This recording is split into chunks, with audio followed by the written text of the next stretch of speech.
PRE-6A ഒരു core objective element ആണ്. പേഷ്യൻസിന് കൺസൾട്ടേഷൻ ഫീ എത്രയാണ്, റൂം ചാർജസ് ഒക്കെ എന്താണ്, നഴ്സിംഗ് കെയർ എന്താണ്, സെക്യൂരിറ്റി ഡിപ്പോസിറ്റ് വല്ലതും ഞങ്ങൾ വാങ്ങാറുണ്ടോ, ഇങ്ങനെയുള്ള കാര്യങ്ങളെക്കുറിച്ച് രജിസ്ട്രേഷൻ്റെയോ അഡ്മിഷൻ ഡെസ്കിൻ്റെയോ സ്ഥലത്ത് തന്നെ ഇൻഫർമേഷൻ കൊടുക്കാനുള്ള ഫെസിലിറ്റീസ് ഉണ്ടാവണം. വേറെ എവിടെയെങ്കിലും കൊണ്ടുപോയി അല്ല ഈ ഇൻഫർമേഷൻ കൊടുക്കേണ്ട. രജിസ്ട്രേഷൻ സ്ഥലത്ത് വെച്ചാൽ കൺസൾട്ടേഷൻ ഫീസ് എത്രയാണെന്ന് ചോദിച്ചാൽ പറയാൻ കഴിയണം.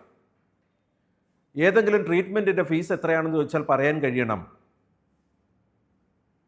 അഡ്മിഷൻ സമയത്ത് ഓരോ റൂമിൻ്റെ താരിഫിനെ കുറിച്ചും നഴ്സിംഗ് കെയറിനെ കുറിച്ചും സെക്യൂരിറ്റി ഡിപ്പോസിറ്റ് വാങ്ങാറുണ്ടെങ്കിൽ അതെങ്ങനെയാണ് റീഫണ്ട് ചെയ്യപ്പെടുന്നത് എന്നതിനെക്കുറിച്ചും സെക്യൂരിറ്റി ഡിപ്പോസിറ്റ് വാങ്ങുന്ന രീതികളെക്കുറിച്ചും ഡിഫറെൻറ്റ് ബില്ലിംഗ് പോളിസികളുണ്ടെങ്കിൽ ആ ബില്ലിംഗ് പോളിസികൾ എന്താണെന്നും മറ്റെന്തെങ്കിലും ചാർജുകൾ വാങ്ങാറുണ്ടെങ്കിൽ അഡീഷണൽ എന്തെങ്കിലും ചാർജസ് വാങ്ങാറുണ്ട് അതും എഡ്യൂക്കേറ്റ് ചെയ്യണം.